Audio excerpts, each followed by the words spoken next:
Ladies and gentlemen, would you please rise for the playing of the Sibling Rivalry Baseball Podcast with your host, the 2023 IBWAA Podcast Host of the Year, Jana, and her big brother, Jeff.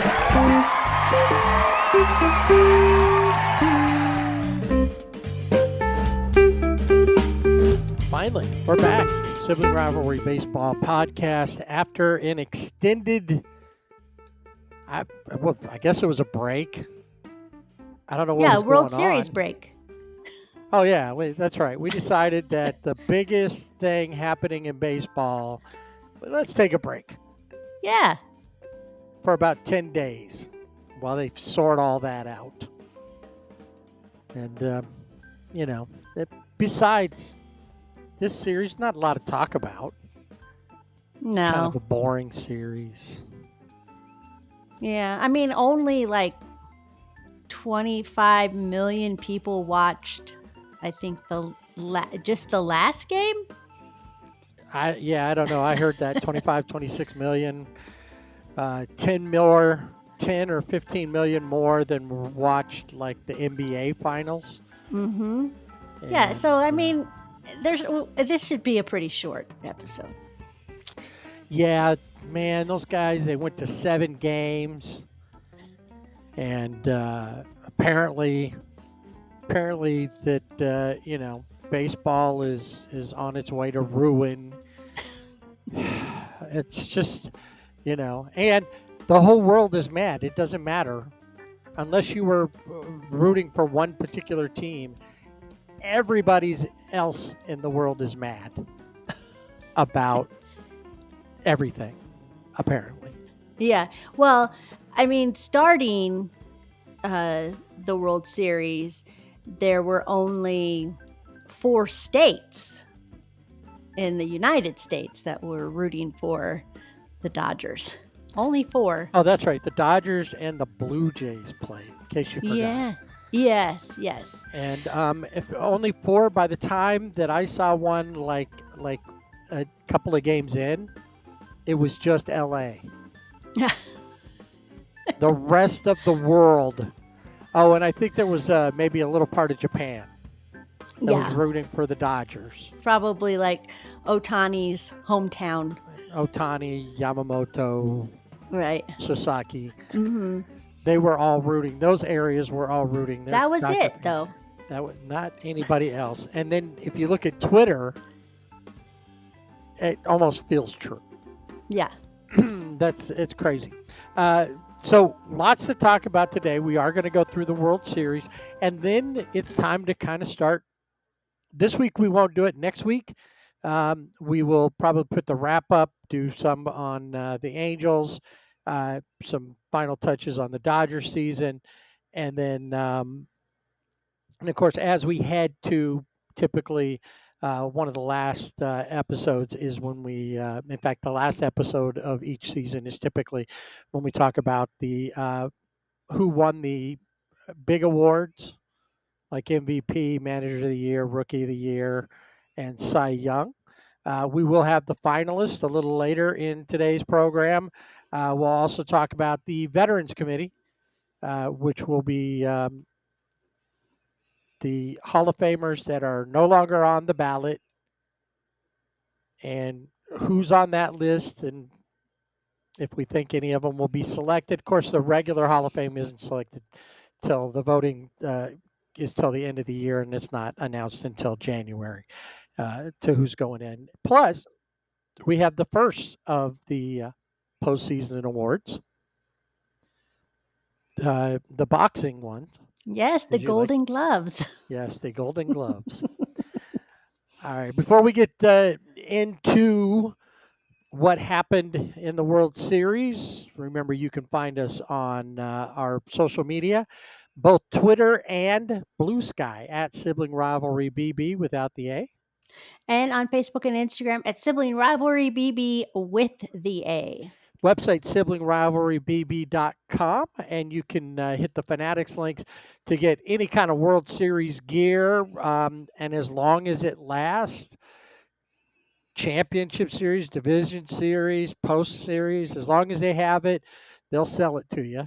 A lot of those earlier things will don't last too long, and they get them sold out pretty quick. So if you want something like that, now's the time to go do it, and do it through our link, siblingrivalrybb.com, and hit the Fanatics link. So one of the things that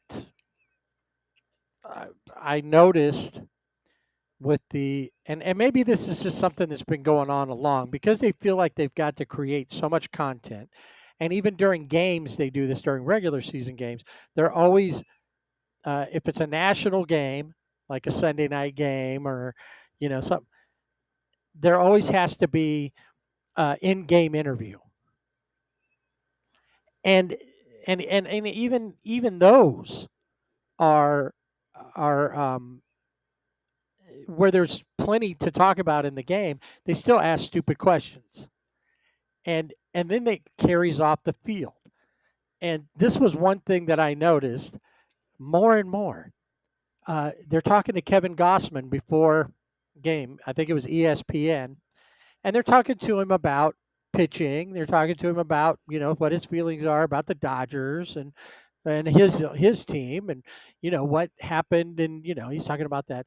And at the end of it, instead of saying, "Hey, thanks," what do some of the stupid questions? How do you get up for a game like this? It's the World Series. What do you think? This is childhood dreams. They go, "Who are your 3 favorite music artists?" Now, this at your house would go over well. Kevin Gossman's first answer, Pink Floyd. Yeah, and I think that's like his walk. His pitchers have a song, Their and walkout and I music. think walk out, and I think his is Money. Mm. So that's cool. I like that. I did enjoy that, listening to that. But and Jessica Mendoza, who was part of the little group there with Kirkjian and that knucklehead Carl Ravitch, she like was excited about the whole Pink Floyd thing. Oh, but it was like, what? Big news came out of an interview with Shohei. He and his wife are watching Riverdale. Ooh. What? So- Why do we, Mookie? Who are you going to be thinking about more when you go to bed tonight? Andy Pages or Miguel Rojas? I don't know who the two. I don't remember the two. I think Yeah. one was Andy Pages. He's like, I be thinking about some guy when I go to bed and in my bed tonight. What? What kind of, I mean, sometimes these guys get upset. Not Mookie doesn't do that really, No. but sometimes some of these players get upset. I think we talked about it a little bit, or we've seen Manny Machado after they got eliminated. He was very upset and dismissive of everybody and the questions.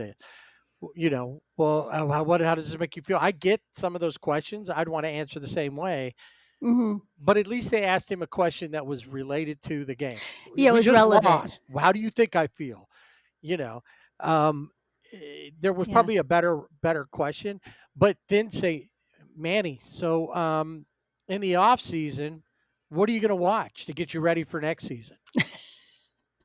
Do you have a series you're going to watch to make you feel better about losing this year, being eliminated from the playoffs? Yeah. Shohei's watching Riverdale. Maybe give him a call. Maybe you guys, he's just up in La Crescenta. You could do a watch party. Yeah, you have a watch party. He's got a big house up there. I bet you could do that. I mean, I think that was one thing that everyone agreed on. You may not have agreed on who you're rooting for in the World Series, but everybody agreed these in-game interviews with the managers is unnecessary. And obviously the questions that they ask these players, like, what are you watching? What is your favorite music? Favorite If you're going food. to ask a question, It's not like they're speed dating. no. But if you're going to ask a question, it's like you go to Dave or you go to John Schneider there, and you're like, there maybe it's like they have their interview right after something happens where the Blue Jays just went up by 4 runs or something, or the Dodgers just did something, and then you ask them, um, if you could be any place else in the world, where would you want to be right now? And ask that after Yes. something bad happens. Tahiti. I'm thinking Yeah. it'd be nice. Had we Well, not made the playoffs, I could have been in Cancun right now with all the other teams that didn't all the make other it. teams having their World Series in Right. Cancun. There was, I think it was in the last game where they were interviewing. So Tom Verducci, I think, was on the Dodger side, and Ken Rosenthal was on Blue Jays side, and they were doing an interview. And during both of the interviews with Dave Roberts and John Schneider, they were working, like they're doing their job. The coaches are talking to them like, hey, and the, defensive moves or whatever. And I don't know, I don't know if it was Dave Roberts or maybe I think it was John Schneider. And he was like, oh, sorry. I'm like, why are you apologizing? You don't need to Right. apologize for doing your job. Yeah, I don't see Dave doing that. I could see No. John doing it because John's not been around as long. Right. No, he But did not. Dave did not. He just said, he was talking and he goes, I'm sorry, what was the question? I was busy. yeah, I knew there was one point I saw pointed out. I didn't see the interview itself, Yeah. but that he had turned and was talking to like the bench coach Yeah. and was trying to do something and then turned around and was like, and probably the one that we should expect to see at some point was a good meme that I saw on Twitter, and I think I sent it to you, or maybe we both saw it and commented on it. Was Ken Rosenthal with the in at bat Yeah. interview, like Yeah, on in his between stool. pitches? Mookie, what do you think of that pitch? So yeah, that Yeah. was some of this is just ridiculous, and but you know what that is? It's all this we have to uh, find things that are going to relate to every single person that could possibly ever watch this game.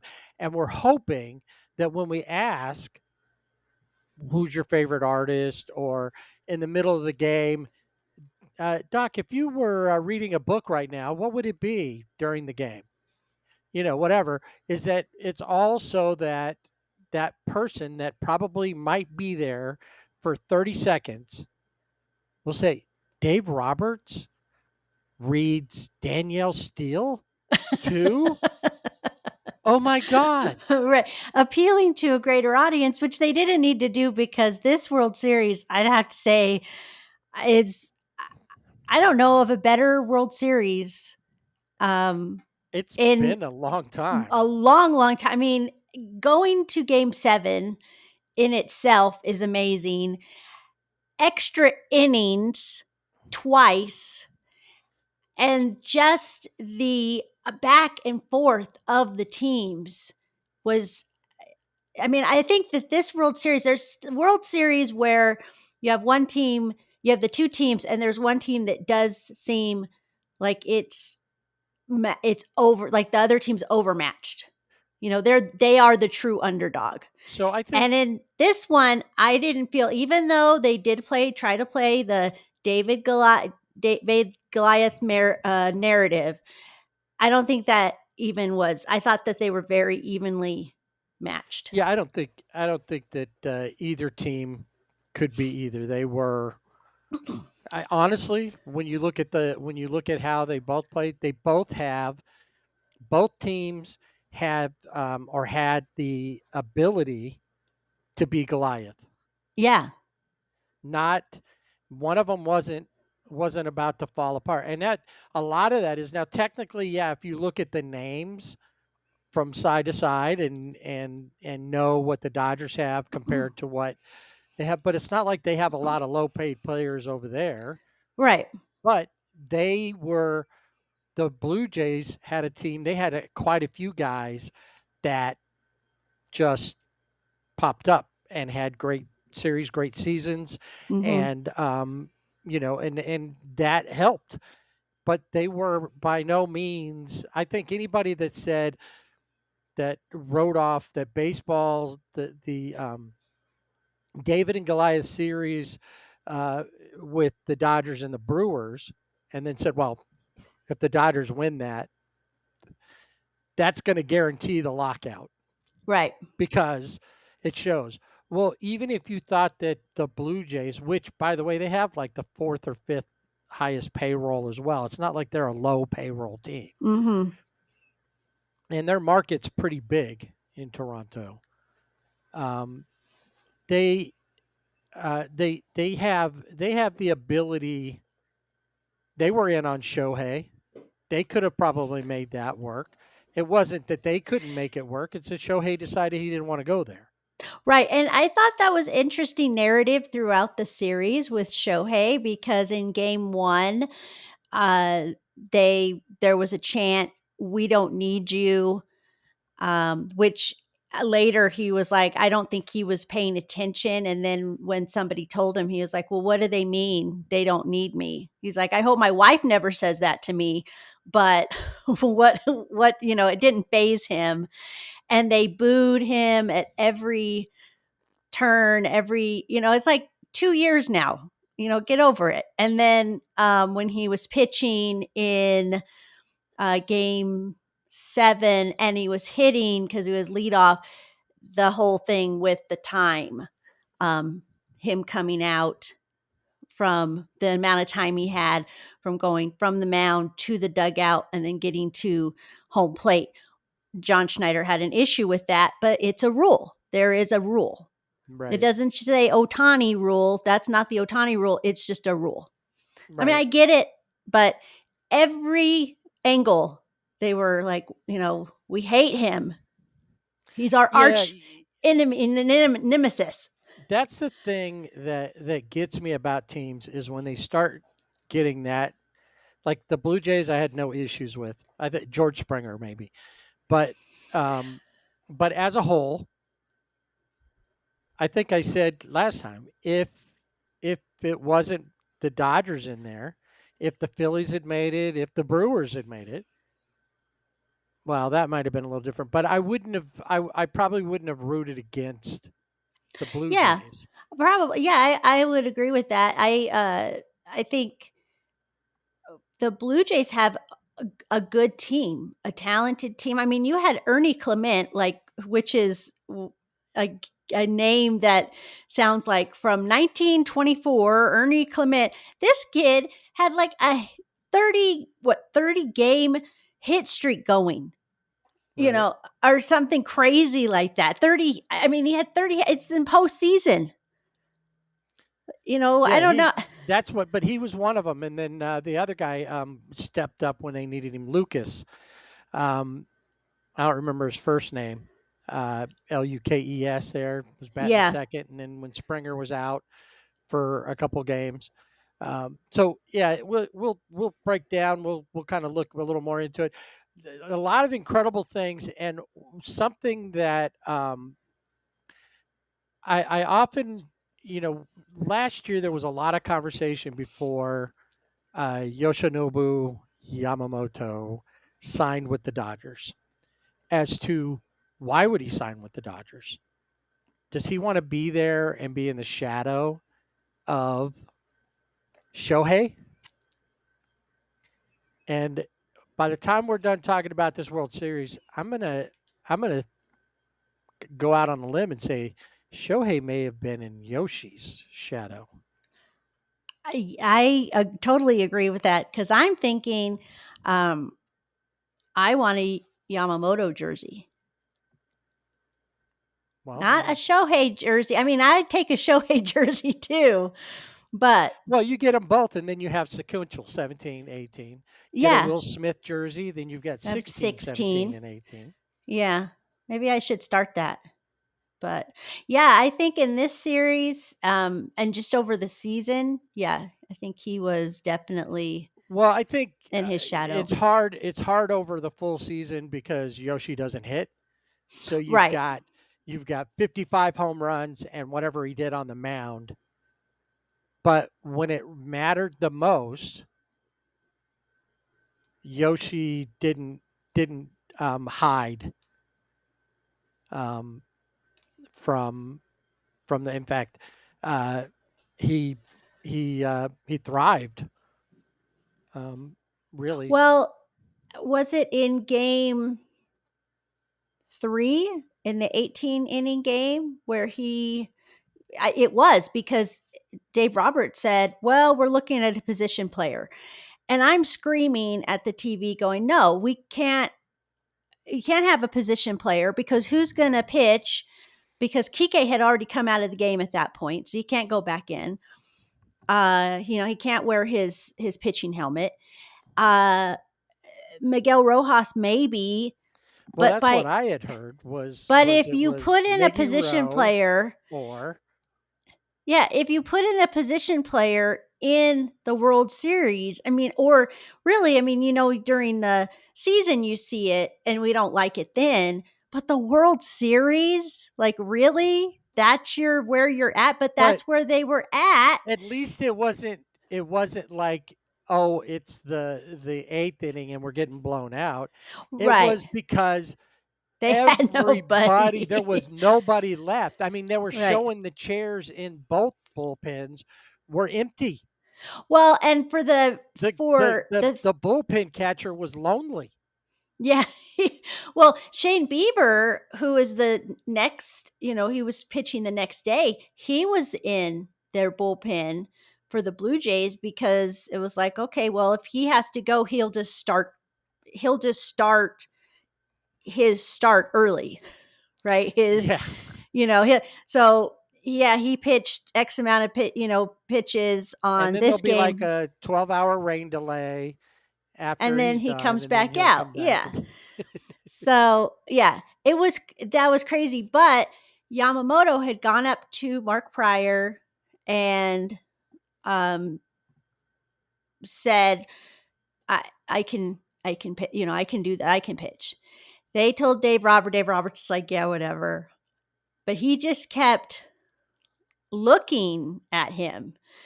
And I think Yamamoto said that Dave Roberts kept looking at him and it was making him nervous. And then finally he got the go ahead. He's walking past Roki Sasaki and Roki is like, where's he going? And they're like, he's going to the bullpen. And he's like, for real? Like, what? He's going to do what? And then we see it play out again later in the series. I think this series, obviously, we all know that the Dodgers won. And I still am a little like, really? Like they had the parade and everything. Yes, they won, but I'm still a little You can go to in Fanatics shock. and see the T-shirt say Dodgers. I know, You but can it's see the videos on social media of them wheeling all the champagne out of the Toronto dugout. I mean, clubhouse, yes. and moving it to the Dodgers. Well, I just I even woke up on Sunday morning and said, I can't believe I can't believe it. I still can't believe it. So I think we should look at game 1 and just go through.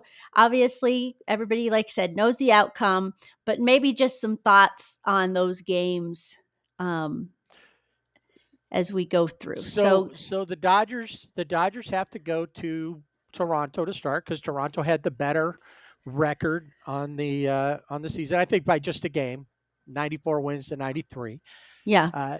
The Dodgers, had a full week off. The Blue Jays just had 3 days off, 4 days off, roughly, Yeah. and so the Dodgers find their way to.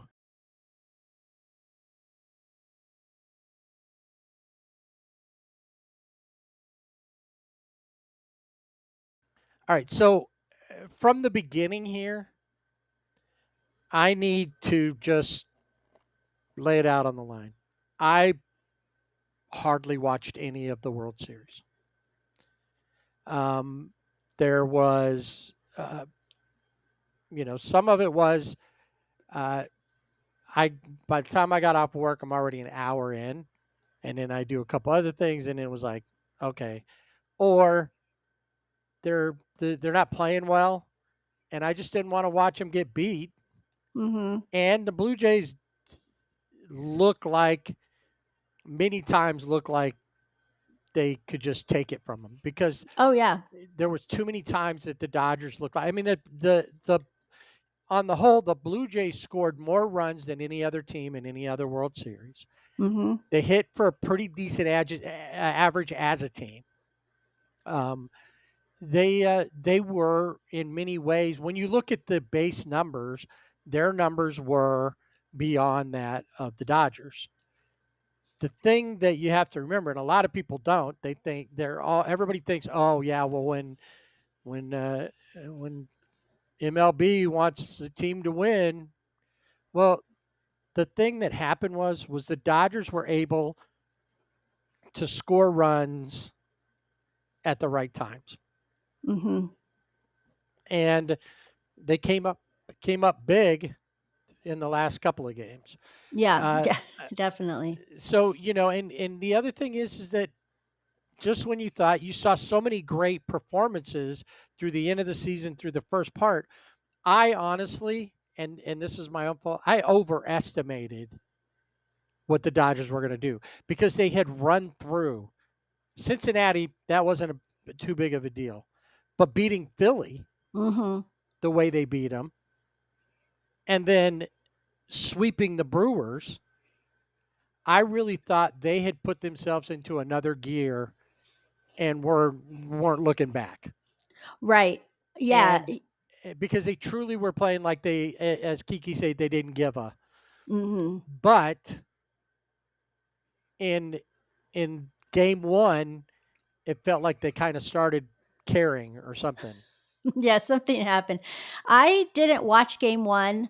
I had other commitments that night, and I'm glad that I didn't watch game one and I was watching something else. I was watching Moulin Rouge, which is a really good play if you ever get musical, if you ever get to see it. But anyway, when we went into the theater, it was 2-0 Dodgers.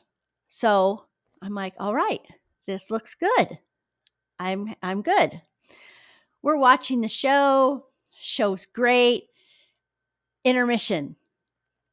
And I think even at that point, I think it might have been the final score at that point, but it was, or 7-4, maybe that's what it was.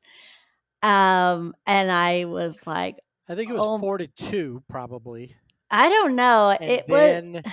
And then Oh, maybe it was at the end of the show, but it was at intermission, they were losing. And I thought, what is happening? Then that's right. So then at the end of the show, I was like, oh my gosh, yeah, it this was is nothing. bad. Yeah, it was a 9-run 6th inning. Right. And it was just like, are you kidding me? And Yeah. the Dodgers looked like they did during the season when they were playing so poorly. Mm-hmm. When we started talking about, are they even going to make it to the playoffs? Right. I know there was many times during this season where I thought, do they even deserve to go to the playoffs? They're just playing, or are they going to make it because they just are playing so poorly? But as we see throughout this season, this series, I think the series, and especially games 7, encapsulates the Dodgers season in one game because of all the stuff that happened. But the first game was not, it was like, oh, that wasn't pretty. They got smacked around. There was a pinch hit grand slam. I don't think that ever happened. No, that's the first time that had ever happened. And Ever. by Addison Barger. And So it's like, whoa, See, who's Addison Barger? right. Unless you're watching them play, he's one of. But see, this is what World Series are made of. Yes, these are where you learn about these players But that you don't hear about in the headlines. these are the guys who become, the unlikely heroes. Mhm. And we'll talk about an unlikely hero when we get to game 3, which needed a bunch of heroes. But at Yeah. this point, I think that one thing that happened with the Dodgers was, and I know it affected me, was um, you walked in kind of maybe a little overconfident. Blake Snell's going, and Blake has been pretty unhittable Yeah. until Until then. yeah, this game. He just didn't Which have it, and just they as got to him, and he gave up 5 runs. He probably could have given up more, and he wasn't even in for 3 of them because Emmett Sheehan came in, inheriting 3 runners, yeah. and 3 runners scored. And then because Anthony Banda didn't want to seem like he wasn't a team player, Right. Yeah. Emmett, I don't want you to feel bad. Here, you can borrow my mask, and I'm going to go out and I'm going to let the 3 runners you left on base score as well. Yeah. You help a brother out. But Justin Robleski and Will Klein would come in and both pitch an inning and hold them to 11. 211. But Yeah. I mean, they held them, so that, and they did their job, because I often say that, like, it's your job. Like, your job is to hold the game and not blow it. And so at least they did hold them, even if it was at 11. The other thing that was interesting is that the Blue Jays threw their rookie phenom, Trey Savage, Mm-hmm. and he had been so great in others games. This one, uh, he only went 4 innings, gave up 2 runs. It wasn't a bad outing for him, but it seemed like that early on that the Dodgers kind of figured him out, Mm-hmm. and it was like, okay, he shouldn't be a problem. Remember that I said that here in a Yes. little bit. I'll remember. So anyway, so they just don't have anything put together. They couldn't really get on. Shohei does hit a home run, but it's garbage time in how it works out. I mean, Well, it's a the game in the 7th inning. They're already down 11-2. Yeah, and the Dodgers have a habit of, when this happened during the season, when they were down by, say 11 or, 9, 10, whatever. And then they would try to mount this comeback and score. So say that it was 9-1, whatever. And then they come in and they're like, they score 2 runs, and then the game ends, it's 9-3. And that's kind of what happened in this game, 11-4, because it was too late. And and that was kind of the MO for the Dodgers throughout the season. And they did it again here in this game.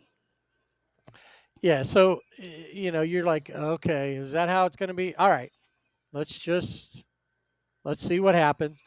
And I couldn't watch game 2 because it seems like if I don't watch Yoshi pitch, he, He throws a you know, complete game. just about. And in this Yeah. case, yes, He a did it again. complete game, giving up just 1 run, over 9 innings, 4 hits, struck out 8.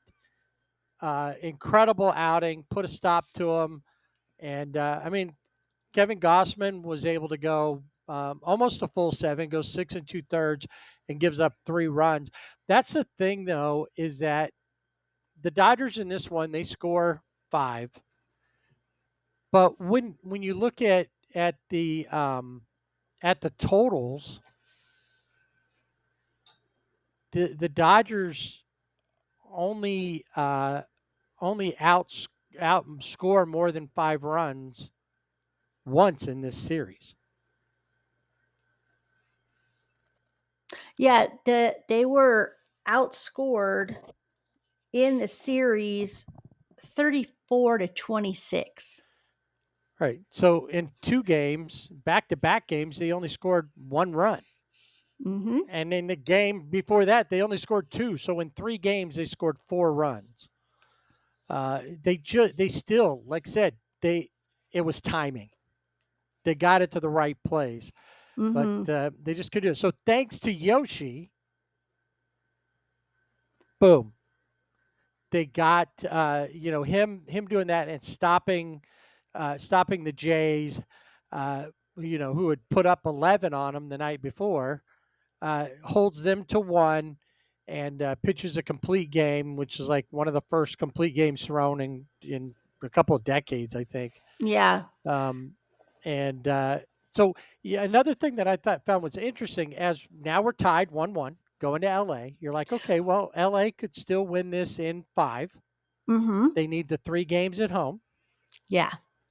And I thought, okay, they'll play better at home. I think they'll do okay at home.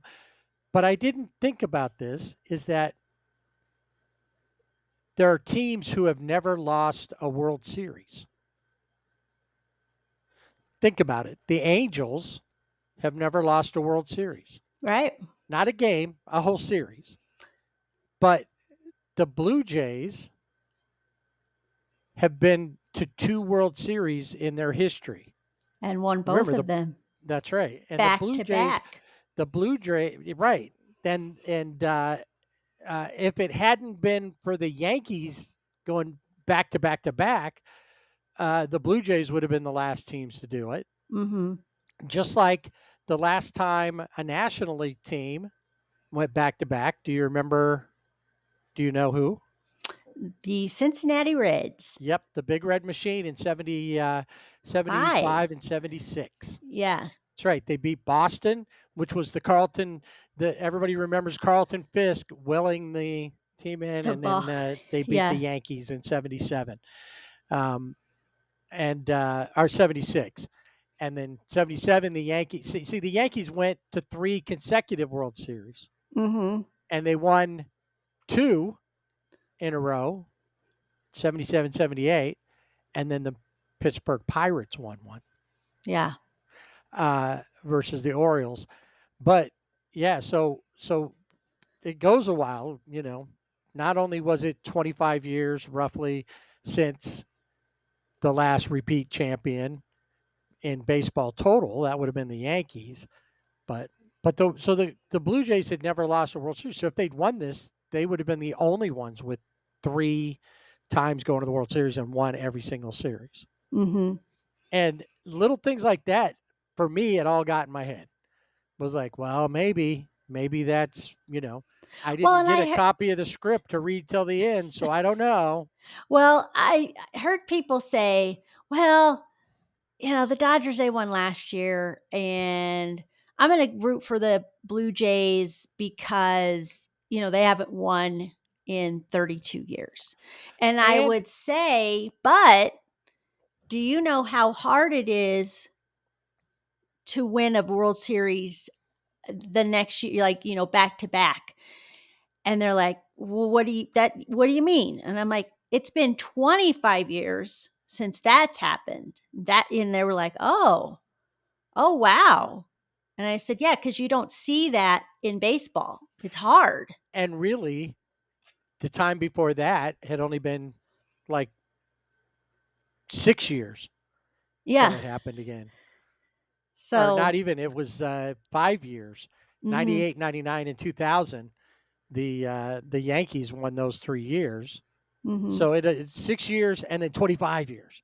And right. People, I think the bigger thing I would say was not, they haven't won since then, because if that's the case, were you rooting for Seattle? They never been to one. Right. Yeah. If that's the case, if that's what you're basing it on, I looked at it more like the Blue Jays were in last place to finish last season. Right. They were okay, not at the full opposite end of the spectrum from where the Dodgers were last year, Mm-hmm. but kind of. I mean, they weren't Rockies or White Sox bad, but Right. they were in last place. Yeah.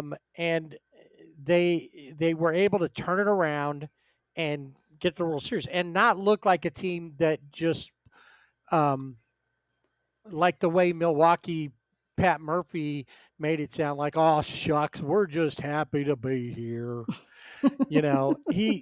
These guys actually played like they deserved to be there. Yeah. There wasn't, we're just the average Joes and kind of stumbled upon the World Series. Oh, is that what's going on here? Yeah. I think, Oh, most of our guys couldn't be on the Dodgers. That's not true. And there's people in the world that would trade Freddie for Vladdy. oh, sure. Um, you know, Yeah. uh, Yeah. A and lot of people. there's people right now because Bo Bichette is a free agent that Oh, yeah. are like, oh, Dodgers first in line. Well, the Dodgers are always first in line because even if they're not, Bo Bichette could come out tomorrow and go like Aroldis Chapman came out not just recently and said, I will quit the day that I end up on the Yankees. Yes. I will And he's not the retire. only player who's ever said that about the Yankees. But Yeah. Bo Bichette could come out and say, I will, start my own donut shop before I do that. I'm going to go to work digging ditches before I go play for the Los Angeles Dodgers. I Right. never want to go there. I have a no trade clause in any contract that says I'm not going to the Dodgers. I'll play for the Angels, but I won't play for the Dodgers. And people will still go. He's he's just camouflaging that he's He's going to the gonna go. Dodgers. We don't need a shortstop. We got Mookie. No, but then it's like he could play second base But we or he have could play third base. we have people there. But that's the thing is that why would we go there when chances are if we really wanted third baseman, whether we'd really you'd really want him or not, you'd probably get Alex Bregman, who's a better third baseman. Right. Yeah, you But could get Bichette to come in and play second base maybe, but you've got the Comet, and yeah, he needs his chance.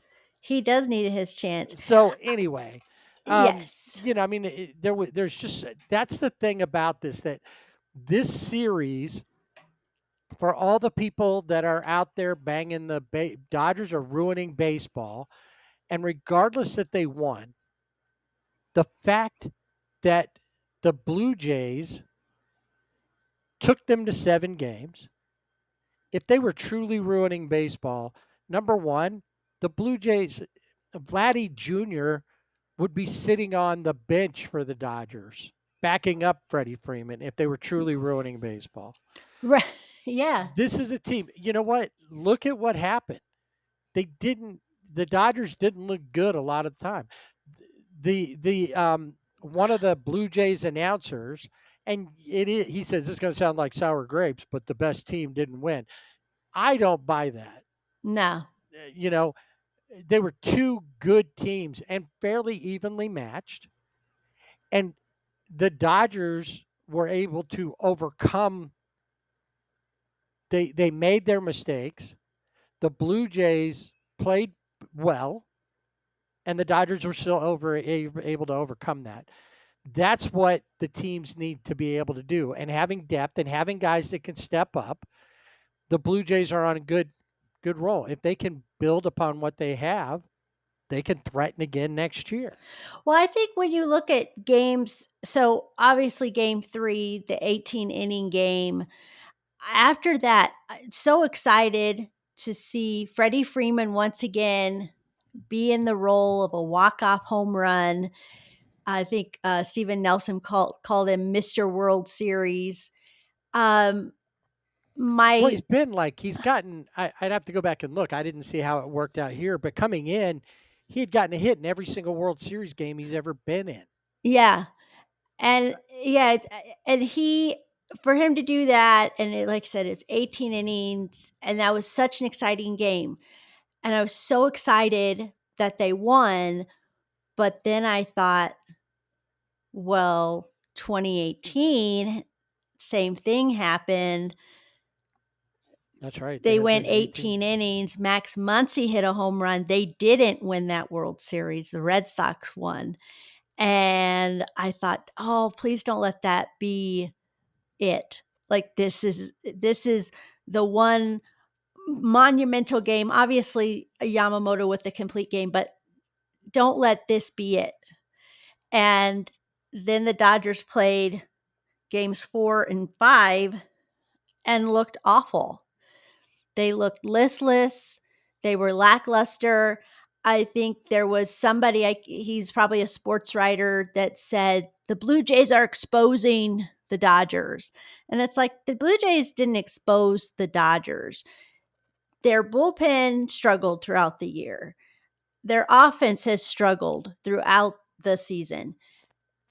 It was just amplified, especially in these two games. And I think just in the postseason in general, but just specifically the World Series. And you saw that in games 4 and 5, because the Dodgers lost those games 6-2 and then 6-1. And they came up again against Trey Savage, who I thought had figured out, but he absolutely dominated them. 12 strikeouts by a rookie pitcher who started in single A. He hit every level this Yeah, season. Single right. A, double A, triple A, and next thing you know, he's pitching in the World Series. And I knew that this game, because I felt like, okay, they won game 3. That was an exciting game. It was, adrenaline. I wasn't even playing the game. I watched the whole game, super tired the next day. But was like, it was worth it to watch it. Went to bed and was still like, just amped up, because I was like, oh, this is so great. But then in that fourth game, it's like, okay, they're tied. Dodgers need to win the 5th game because they're going back to Toronto, but they need to win this game because they'd already shifted Toronto. That momentum had shifted to Toronto. So they needed to win game 5. And right off the bat, Davis, Schneider, and Vladdy Jr. back-to-back home runs. And I was like, this is it. Right off the bat in the first inning. And it just went kind of downhill from there. I mean, Kike hit a home run, but that was it. That was the only thing they could muster. So let's go back real quick. Yeah. To game 3. Mm-hmm. Because, like I said, we do need to talk about game 3. It came down to, just like most extra inning games, like any extra inning game, it came down to the very last at bat, or to a walk-off at that. But what was the biggest thing wasn't even how the game ended. You mentioned Freddie Freeman with another walk-off home run in the World Series 2 years in a row now. Mm-hmm. And you'd hope that was going to be just like the one in game 1 of last year's series, right, would be what pushed them through. But here, I think what really kept them going. I mean, we saw the last appearance of Clayton Kershaw. Yeah. Just one out, but his Mm-hmm. last appearance of Clayton Kershaw on the mound at Dodger Stadium, in any role as far as a player. And it was a big out because the bases were loaded. Yes. But it came down to a guy who had thrown 36 pitches. Like, that was the most he'd thrown in his career. Yeah, and he had before being put onto the roster, he was in Arizona, throwing in Arizona And when they told him that they were going to get him on the plane to go to Toronto, he thought, oh, I'd be part of the taxi squad or something. Yeah. He didn't have anything. And then Alex Vesia, unable to be, so they end up not putting him on the roster. And Will Klein basically gets that spot. And throughout the World Series, all of the bullpen wrote 51 or had 51 stitched on their hats. Yeah. And then just before we talk a little bit more about Will Klein, who's the guy we're talking about, the Blue Jays bullpen all did the same thing. And that was pretty Yeah. class as far as that goes. There's been after everything, the Blue Jays players and management haven't really said anything. Couple of that one guy from their Toronto Sportsnet or whatever, and Mm-hmm. a fair amount of Toronto Blue Jays fans Yeah. have been a lot of sour grapes and that. But and you know what? I wouldn't be surprised if there were, had the Dodgers lost it, there'd be Dodger fans who would have found Oh, something yeah.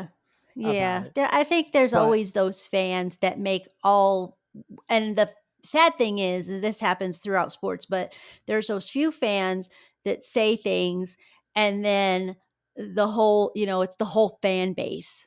And it's like those sour grapes people or those people that say nasty things do not represent the fan base of a particular team no, because the I could majority, understand when they showed the stands and the Blue Jays fans. yeah, Every time, if you lose, the Yankee fans last year were dejected because it happened on their field. yeah. You know, Dodgers like to do that. They like to the win on the road. well, that's I don't know how many players I've heard that have talked about that said, "Don't wouldn't you rather win at home?" And they said, "No, I want to win on the other guy's court because then I get Yeah. to celebrate that I beat them on their court, Yeah, you hear not that a lot, right? On their field. Yeah. and that's it. So Will Klein Oh, said amazing. I hadn't thrown this many pitches since like I was in a junior in college or something like that. Yeah. Here he threw 72 pitches. The most he had thrown before that was exactly half of that with 36. Yeah. And it was like, I'm going to throw as long as they need me because there's nobody else. Yeah, that's what I mean. It was like there's nobody else. And that's what we talked about earlier. I mean, it was like you're going to put Miguel Rojas in there to pitch. We're not, no, we're not That's going to when do that. Yoshi was like, okay, I'll go down and warm up. Right. Yeah, 4 innings. He gave up 1 hit, no runs, 2 walks, 5 strikeouts. And it's funny because my youngest son was watching with me and he was like, the leprechaun. I just, I love the leprechaun because that has a Will Klein because the way, he's got the red beard and everything. And he's Mhm. magical. It was Yes, magical on the he was mound. definitely magical, and he may never have another thing like that, but he's an unlikely hero. Yeah, Of very of much so. game And the game 3 hero is Will Klein. yes, and totally goes against the narrative of the big name. Look at all the players that the Dodgers have. They have Will Klein, they got from the Mariners, who the Mariners got from, I don't know, but he talked about how much this meant to him. And he talked about his wife and how appreciative he is of his wife and how she would drive, like, okay, we're going to Seattle, get in the car, here we go. We're going to Atlanta or, wherever they were going. Mhm. And they just would go. And, yeah, he was amazing. And for that to happen to him, that's what that's the World Series right there They had is. he came in. There was, I think I read somewhere, and I think I sent it to you, something like $87 million worth of payroll, and this is their full, not just this season, but Right. or maybe it could have been this season. $87 million of pitching payroll, not on the roster because of whatever, whether they were Yeah. injured, whether, who knows why. But look at it, okay, so I get it. Tyler Glass now, big name, big part of the money. But Anthony Banda's not, Mm-mm. you know, Justin Robleski, not a big name, No, Jack but Dreyer, yeah, Jack Dreyer. Um, yeah, these you know, guys that you even just. Emmett Sheehan, Mm-hmm. he's coming off of Tommy John surgery. Mm-hmm. He's still not proven anything yet. Okay, so No. Clayton we know, but Enriquez, uh, Right. Edgardo, Enriquez, who, and then Will Klein. Yeah. It just, I mean, I guess the biggest, and even he's at least for now he's converted is Roki Sasaki. In the yeah, bullpen, but that wasn't. It was all these guys, and I had to say when they came out for the bullpen, I was like, hold your breath because I don't know, you don't know what you're going to get, and then for them to hold the Blue Jays scoreless because this game was tied in the 7th inning. It was 5-5. It wasn't until the 18th inning that a run was scored. So, yeah, it is amazing. So yes, it was Freddie with the walk-off, but it was Will Klein and the bullpen dogs, as they call themselves, that really kept that game together for the Dodgers. yeah, it And was pretty incredible. amazing defensive plays too. I mean, Tommy Edman earlier in the game had made an error, but made sliding catch, throw. I mean, just amazing stuff that they it's like we want this game. And I think if whoever had lost that game 3, that 18 inning game, it's like you put everything into it. But I think for the Dodgers is amazing they won that game 3. But I think it did take something out of them because then the next 2 games Yeah, they they just were weren't. bleh. Yeah, the next 2 games, like you said, there was, uh, yeah, you almost felt like, um, after that, the comeback, and it seems like it, and then everything kind of, then they got behind, and then it just kind of 6-2. They couldn't put anything up, and it was like the batting. It wasn't even about the pitching at that point, even Mm-mm. though the pitching wasn't great. Blake Snell had come out and had another substandard compared to what he'd been doing. Um, Right. 6-2, 6-1, and it was just like, what's going to happen? And and I get that, but I had hoped that 18, the Zennings game in Game 3, you come off of something like that, you either do like they did, fall flat, Yeah. or you come out like, that's it, let's finish this up. Yeah, and I was thinking, it'd be really cool. I think and I've seen things from Dodger fans like, "Hey, next time can you win at home?" Because it'd be cool to see him win at home you win on your home field in front of your fans. And they can But I play don't We think Love LA when they win the World when Series they as win the well. World Series, but I don't think they're built that way. I think, I think they've won 1 World Series in Los Angeles, like 1959, maybe 1960. I mean, I'd have to go back and look. It's a long time Yeah, you have because to they look at didn't all of them. I win. don't remember. I was trying to think of when they, each one. Yeah, because I mean, 88 they didn't. No, they won it in Oakland. Yeah, 81 81 in New York. New York. Um, Um, well, they couldn't s- they couldn't win it at home in 2020. right. And there was Um, nothing between 88 and 2020.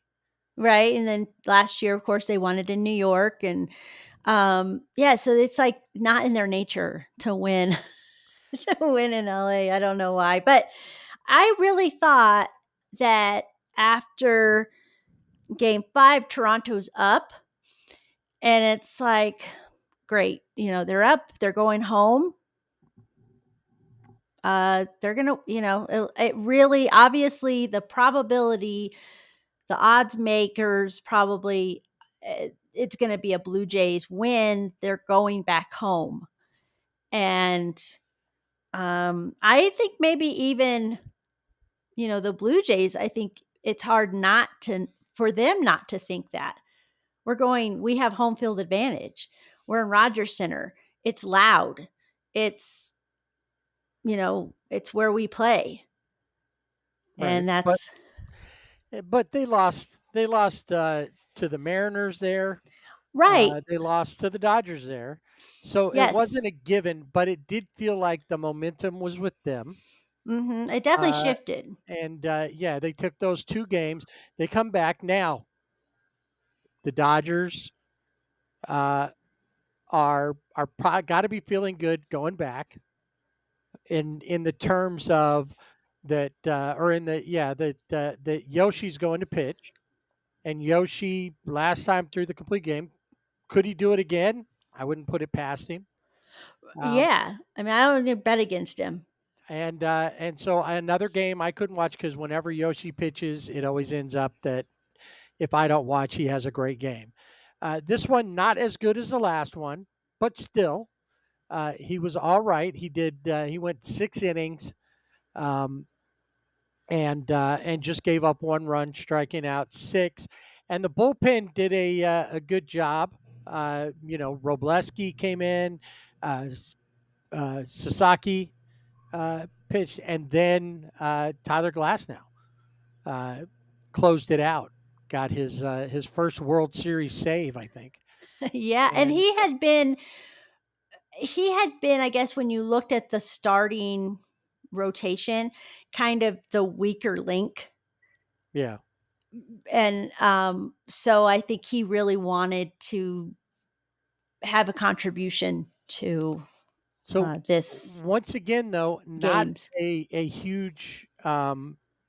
This is probably what hurt the Blue Jays because the Blue Jays actually out hit the Dodgers. They doubled the Yeah. amount of hits. They had 8 hits in the game, but they couldn't get any runs in.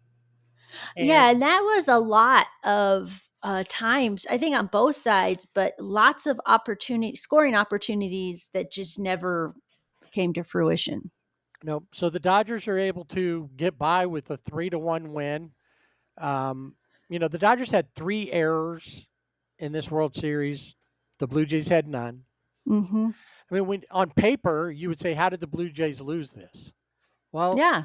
I If think you there's looked at the something to box be score, said about experience too that the Dodgers have. A lot of guys on these teams have a lot of years of playoff experience, a lot. and there's something that we're going to talk about here in Game 7, another Zennings game, which was appropriate for this series. Mm-hmm. And but I'll bring that up here in a second. But it's something that I think we need to put a stop to some of these apples and oranges comparisons about things.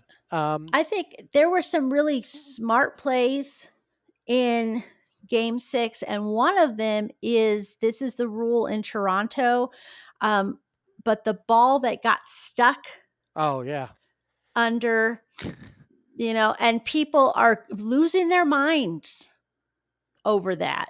Like, why didn't he just pick it up? Well, he picks it up, he throws it in, Toronto scores. What Justin Dean did, that's baseball IQ. That's smart. Like, hey, I can't. It's just like the Ivy at Wrigley Field. But the ball gets stuck. It's ground rule double. You can't play it. And people were giving like, oh, he said, he's a bad player. They were giving him a hard time about his glove, even though his glove is for an autism foundation. So, I mean, people are just, but they really there were a lot of things where I don't know if it's casual fans, because I think this World Series brought in a lot of new baseball fans. There's a lot of interest, and they got really great baseball, but they don't always know the rules of the game. So there were certain things like that, and then the play to end the game where Kike caught the ball, but then threw to second, and Miguel Rojas, ended in a double play there. So, I mean, just lots of things, but I think that was a huge for Justin Dean, who went out there as a defensive replacement, and that happened. And they're like, well, why didn't he just pick up the ball? He could have got that ball. Right. But that's not if it gets lodged, don't touch it. Yeah, don't. He played that well. And that's the only Yeah. thing. He's not going to hit, Mhm. So that was his contribution. He was Yeah. out there on the field at the right time. So the Dodgers, they made in game 6, they made a change. It carries over to game 7. Mookie Betts drops down to the 4th spot. Right. And the other thing that they did was I don't know if they did this on purpose, if they saw it, but whenever Miguel Rojas was playing second, Mookie hit better. Yeah. When Miguel Rojas was when he played in games, this is even during the season, Mookie hits better. So Miguel get in at second base. And well, and that was the big talk, because Tommy Edman was playing second base, and they're like, well, Tommy Edman isn't going to go out and play center field because he's been nursing an ankle injury throughout the season. And they didn't want to put Pajes. They took Pajes and benched him because he hadn't done anything at the plate. I mean, he was just an out. Every time he went up to bat, he was an out. So they had to decide, okay, what are we going to do? And they ended up putting Tommy Edman in center and Miguel Rojas at second. So, and then some to keep in mind, George Springer was out for a couple of games. And of course, everybody's mad because they said people were cheering for his injury. And at Dodger Stadium when he went out. Okay, so he had a strain, oblique strain or something like that, similar. And they make it like somebody hit him in the head, knocked him down, and then, it was like they knifed him, as he was coming out of the dugout, and people cheered for his murderer. It was the way it sounded. It's like, no, you know what? He twisted the wrong way. But when I heard him come off, I didn't hear any more. It wasn't like the crowd erupted. No. Again, it might have been a few people. But even then, he didn't get hurt to the point that he was out for the rest of the series. He comes back in game 6. He's out for the last couple of games in LA. And then the other thing I thought was funny was the conversation about a slightly delayed strike call against the Blue Jays. And it was like, well, that prevented George Springer from coming up and later. And George Springer could have had his Kirk Gibson moment. And I'm like, no, he can't, because there's only one kind of moment you can have in Toronto, and it's already been had. And that's the Joe Carter moment. Right. And he already had it. Joe Springer is no Joe Carter. And it was like, that's not going to change. And they were like, oh, this is the way it should have been. Well, coulda, shoulda, woulda. And George Springer's never going to be the guy to give that to you. No. And I think, too, just as with George Springer, he was the 2017 World Series MVP. No, obviously we know what happened in 2017, and people are like, get over it. But it's hard to get over when your team was cheated. cheated out. The other team cheated. And especially when you have this guy who their talk about, oh, when he was in the 2017 World Series, he did this and this and this. Yeah, because he had the trash can banging, or he had signal. It wasn't on a fair playing field, and so I really felt like they needed to just not bring that up about he his tried to keep previous. himself from getting sucked Well, into that, and they're I pretty good at it by now. But yeah, right. And so, but I saw, and he came back in game 6, and he still obviously was well, he went hurting, 3 for 6, but he so went it 3 for wasn't bad. 6, right?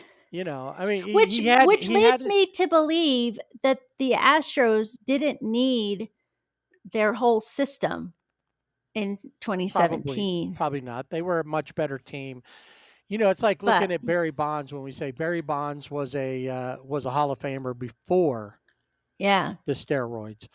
right. That's kind of what the Asterix were, a team that they became villains in that World Series Right. and then decided to run with it. Yeah. I think, but yeah, George Springer, I don't think he wasn't the focus. When I look at the Blue Jays, I don't think of George Springer. I think of Vladdy Jr. I think he's the franchise name. I mean, he's the face he is. of the franchise, most definitely. He is. So so the Dodgers come out, they throw Shohei, and Shohei is set to go as long as Shohei can go. Well, and the night before when they had interviewed Dave, they had said, he said 2 innings. It could be 4 innings, but we got to talk to Shohei. This was, they're very regimented on, especially the Japanese players, pitchers, very regimented on the amount of days that they, because that's when they played in Japan.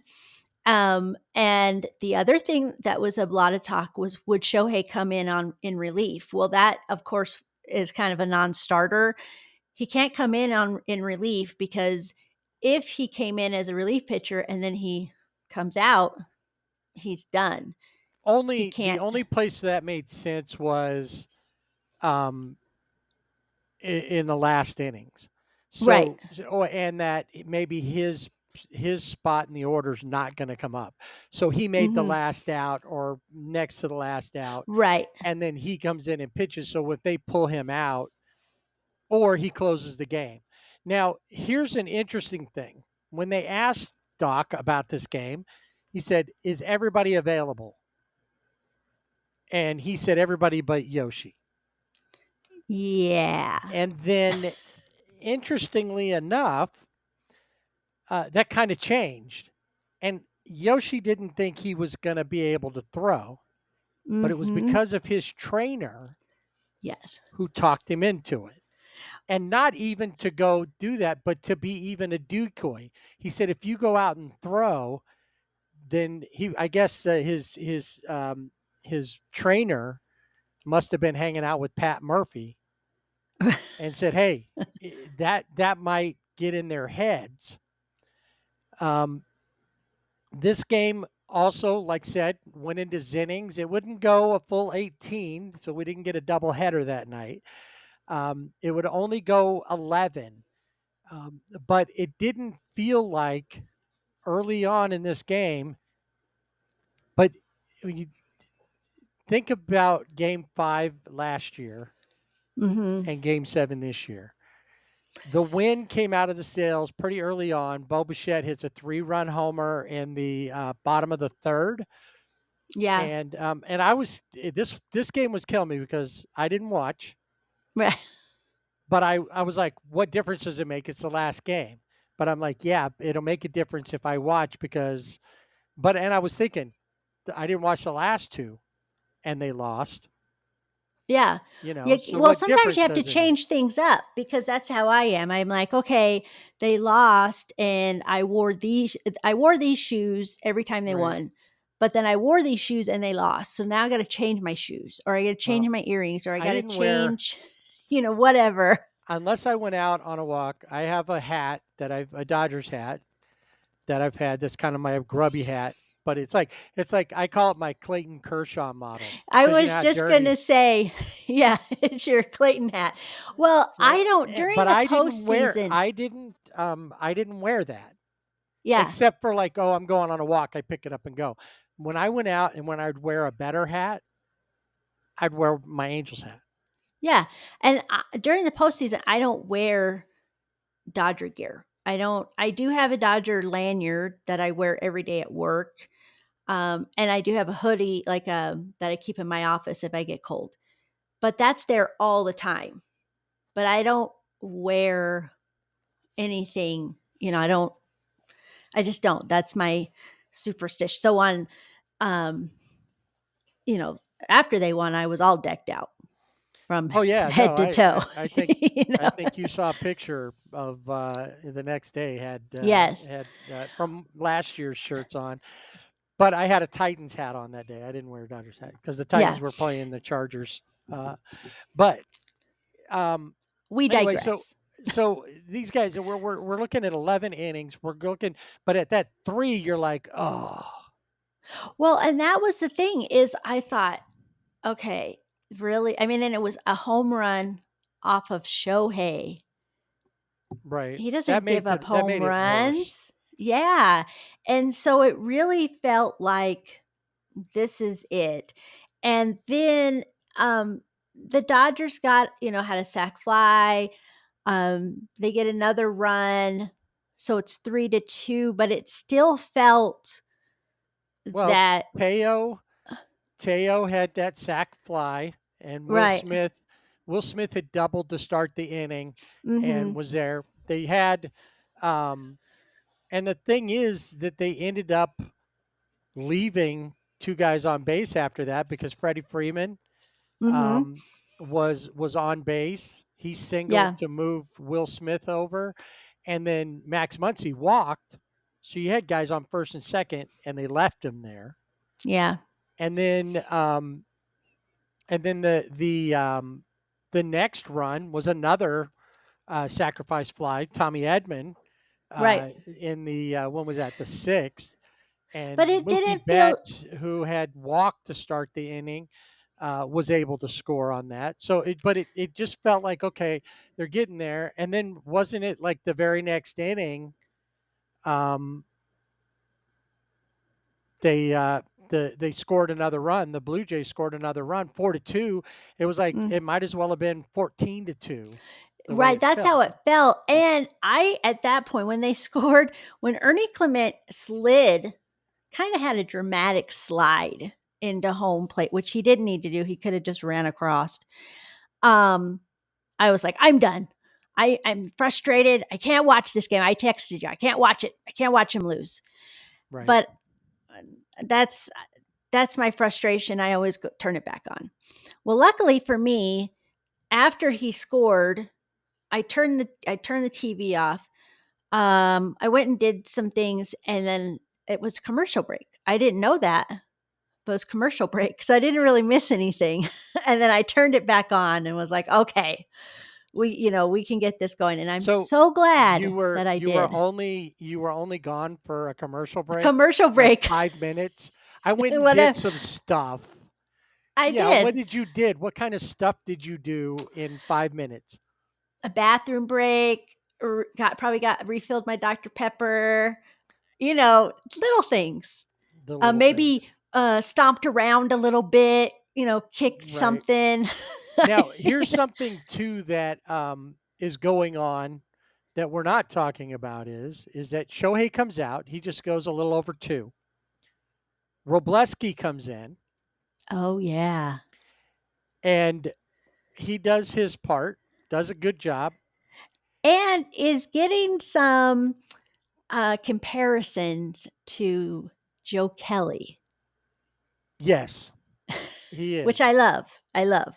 And yeah, that was yeah, he wasn't sticking his lip out at anybody though. No, but But he said some motivational buzzwords, which I think were warranted. And it's always funny to me because you can totally tell what he said. And then Joe Davis is like, well, and Joe Davis is on TV. It's not like he's on the radio. And he's like, well, he said, like, no, he didn't. That's not not even close Well, to and what he after said. the game, Robleski said, I immediately called or texted my mom and apologized. Yes, I love that. I love that. That was Well, pretty good. this is the thing that looking back, I felt like this is where Toronto maybe got a little too big. Like their heads got a little bit too big. But Andres Jimenez has done this before when he was with the Guardians. Mhm. He on the one pitch, it was an inside pitch. He took his hand. He has a pad, like a lot of players have a pad on their hands. They get hit by the ball, they don't break their Yeah, hand or anything their like that. bottom hand. Yeah, their bottom hand. He took his hand off and kind of put it in the way, but the ball didn't hit him. Same pitch, not intentional at all, exactly same pitch, gets hit this time and gets mad. Like, okay, you can't have it both ways. You can't be like, I want to get hit, and then when you get hit, you get upset. Like, that's totally a dregs move. That's yeah. Yes, Andres Jimenez Tatis Jr. And bench is clear, which again, nothing, Max Muncy did a really good job keeping Robleski because it's like, you don't want to get out of the game. We need you to pitch. You've been doing well. We need you to pitch. Warnings are issued to both benches. The bullpens come out. So Clayton Kershaw had a really funny, at the end of the game, but he comes running out. Like, what are you going to do? And it did get a little heated. They got it cleared up. He goes to first base. Okay. And then you're wondering what's going to happen next because you get that, and then Springer singles. And you're like, okay, are they going to score more? Now he's able to get Nathan Lucas to strike out. And this is how the Dodgers went. So Robleski, who has started during the season, gives way to Tyler Glass now, who pitches, who finishes up the inning, gets Vladdy Jr. to line out. The Dodgers don't really do anything. They get a couple of singles, but they can't really get anything going. Tyler comes out, pitches, like 2 1/3 innings? Yeah. And gives way to yet another starter. The regular bullpen guys did not get into this game. It was them, Emmett Sheehan, who's the starter during the season. Right. Now, I could have, I probably would have rather seen Roki, but Emmett comes in. When Emmett goes out, he's replaced by Blake Snell. And I told you at the beginning of this game. Do you remember what I told you? Obviously not. About the pitching. I said, I said, they say everybody's available except Yoshi. I said, if anybody's going to be the hero in this game, yes, it's going to be Yoshi. It's going to be Yoshi. Yes, you did say that. Yes. And I said that before the game. I couldn't watch it before the game started because we were talking. Yeah, we were talking about that, and you're like, I'm not going to watch, but feel free to. Yeah, let me know. Let me know. Going on. And so right when you're still feeling like, geez, it's 14-2. I mean 4-2. Right. Max Muncy. And I'll tell you here in a second what I have an issue with something that's said after this. Max Muncy hits a home run off of Savage. Yes. And so it brings it to 4-3. Sure, it still feels like there's a gap there because you're still not feeling confident in what the Dodgers, you know what they have done, you know what they've been capable of, but they haven't done it in such a long Right. time consistently. They Mm-hmm. didn't score a lot of runs in any game throughout the playoffs. So, and I'm trying to remember if I went back and looked. I think the most runs they scored throughout wasn't, but maybe like 8. Yeah, I was gonna say it's probably 8. And so he hits his home run. Then it's like Max Muncy has more home runs than Babe Ruth in the postseason. All right, this is apples and oranges, and I want to dispel this right now. For anybody who doesn't know this, prior to 1969, so from the beginning of Major League Baseball till 1968, there were no playoffs. There was only the World Series. So the top National League team played the top American League team, and that was it. So when you go back in time and you see that Babe Ruth hit 15 home runs and you say playoff home runs, or Mickey Mantle hit so many of them, they only had however many games the series went Mm-hmm. to hit those. Now, why did like Mickey Mantle and Babe Ruth hit so many? Because they played for the Yankees, and the Yankees won almost every year for so many years. Right. I mean, that's a Yogi Berra, has 10 He's got 10 rings 10 because they world won like rings, 10 in a right? row. Yeah. These guys, but anytime that you see this, Max Muncy has played in an era when there's been at least 3 series, a division series, even if whether they played in the wild card or not, a division series, a championship series, and the World Series. So while Mm-hmm. what he's done is impressive, he doesn't compare to Babe Ruth, who did Right. his in only a World Series. If Babe Ruth had 4 rounds of playoffs, he would have probably had 70 home runs in Right. his career instead of 15 or whatever. Yes. So let's get that off. But that being said, Max Muncy comes through and brings them within 1. So like I said, Blake Snell comes in. Blake Snell actually comes in and pitches the way we wish he'd have pitched before, and we would have never been in this. Mm-hmm. So the what just happened moment of the game happened in the top of the 9th. And Jeff Hoffman's on the mound for the Blue Jays. Kike comes up. Kike, you're hoping he's going to do something. He strikes out. Yeah. And if you watch, you sent something to me, but you watch like the winning chances of winning percentage. They're like a little bit, and then they drop down, and then they maybe go up a little bit, and then they drop way down again, and Yeah, it's they're like like a close heart. to 0, and then it's not even a heartbeat. I mean, you're like, they were below flatlining. Yeah, yeah. They weren't just dead. Yeah. They were It's decomposing beyond. at that point. Yeah. And here comes, and everybody on Twitter, people are thinking about it in the booths. Should they pinch hit for Miguel Rojas? Mm-hmm. And he doesn't. Dave Roberts lets Miguel Rojas go. And just to give you an idea, Shohei, after Miguel flies out, Will Smith strikes out. Look at. Well, and this is the thing is when he gets up there, they're like, you can't let Miguel Rojas get on base because Shohei's coming up to bat. Right. And nothing about, you can't walk him, can't let him get a hit because then that brings up Shohei. We didn't need Shohei, obviously, in that moment.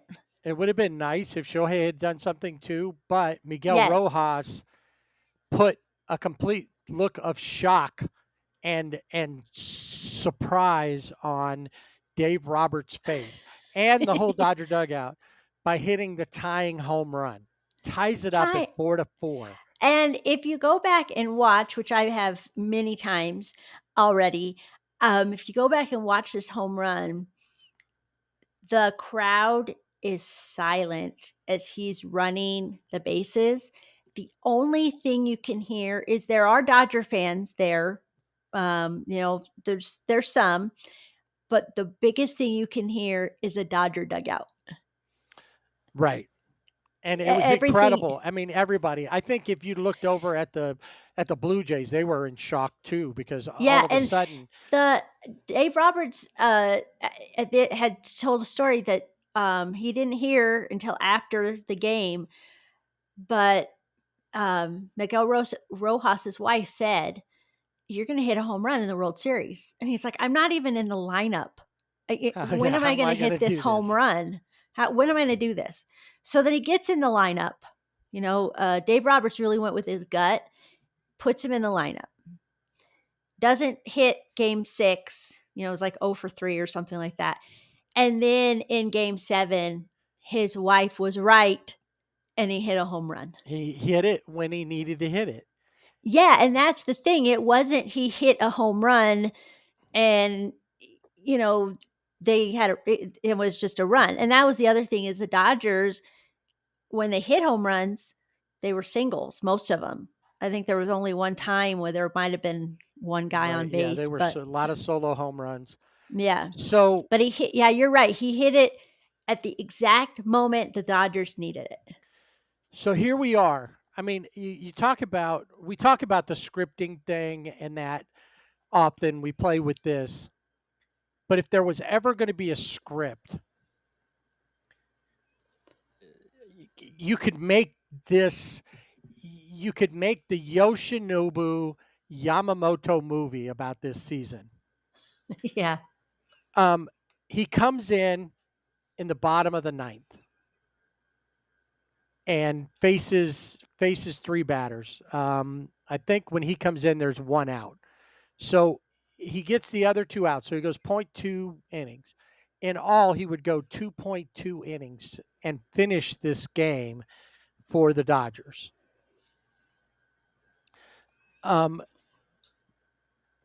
And before we get to him, though, I want you to just start thinking about Yoshi.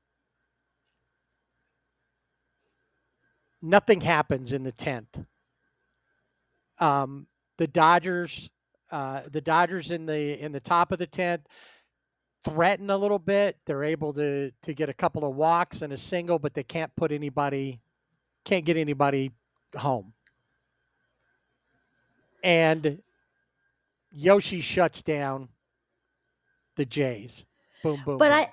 I think we have to go back to the bottom of the 9th, because in the bottom of the 9th, its bases are loaded because Yoshi hits Alejandro Kirk. Yeah, his first batter that he faces. Yeah, and not on purpose, but to listen to the Toronto Blue Jays announcers, it's like, they hit George Springer. They hit, it's like on purpose. Because you could see it was like, I came in and I hit the first guy I face. Andy Pages, Roberts does a defensive swap and puts Pages in center. Right. And takes Edman out. And Dalton Varsho grounds out in a force out, and Isaiah Kiner-Falefa is out at home, and it's an inch. It was a Miguel Rojas again, who just hit a tying home run, and defensive play throws to Will Smith. Will Smith, his spike, it comes up off the home plate, because you can't tell. I mean, home plate is flush with, it's not like a base. And when there's a great shot overhead of Kiner-Falefa coming in and Will Smith's foot right on that base, and it's a game of inches. And this is another thing where, well, why didn't he have a bigger lead? Why did he slide? Why did he do this? Well, because that's not what the Blue Jays told that he was listening to his base coach. And if you listen to all of them, Justin Turner went on and gave a whole tutorial about that, about why he was where he was and what he was supposed to be doing. He was doing what he's supposed to do. But the biggest thing is Ernie Clement comes up to bat. He hits it looked like it's going to drop. They were shallow. Kike Hernandez was playing shallow. There's no way he would have gotten to that ball. But Andy Pages somehow he gets to that ball, knocks out Kike, and catches the ball. And then they go into the 10th inning. So that catch saved another player who's not on the recognition list, I guess, when you think of the Dodgers. You're not like, oh, let me think. Andy Pages plays for the Dodgers, Will Klein. It's not that. Another guy who Dodger fans know, but a lot of people don't, saves the game with that catch for the Dodgers, or allows the Dodgers to continue on. See, this is the funny thing. If he would have put a little effort into to making a catch in a game that Yoshi was pitching, Yoshi would have got a no-hitter. Right. And maybe that was on his mind. I don't know. But he caught that ball. He hits, basically tackles Kike. And Kike is on the ground and he thinks the game's over. He said, I thought the game was over. And Pages starts running in and looks back and like, oh no, Kike is still on the ground. He's like, I caught the ball. And Kike's like, jumps up, has this big smile on his face and runs to the dugout. But he was like, I thought it was over. I thought they won. And they didn't. No, they didn't. And they wouldn't, as we've talked about. And the reason they wouldn't was a little matchup between guys who had faced each other in college. Yeah. Will Smith, the fresh prince of walk-off home runs, and I saw him hit his very first walk-off, and I will say that every single time, at Dodger Stadium, his very first walk-off home run. I was there. He doesn't hit a walk-off this time, but he does hit the game winner. Hits a home run and deep left field off of Shane Bieber, who we hope might be an Angel next season. And then Freddie Freeman would ground out to end the top of the 11th and send it to the bottom. At that point, Miggy Rowe had done what he needed to do, comes out of the game, and Haesung Kim comes in. Justin Dean comes into the game for Teoscar, and Pages moves from center field. After that incredible catch, moves to right field. Yeah. And got to hold your breath, because first guy up, Vladdy Jr., does what Vladdy does. He doubles. And he is like, let's go, you know.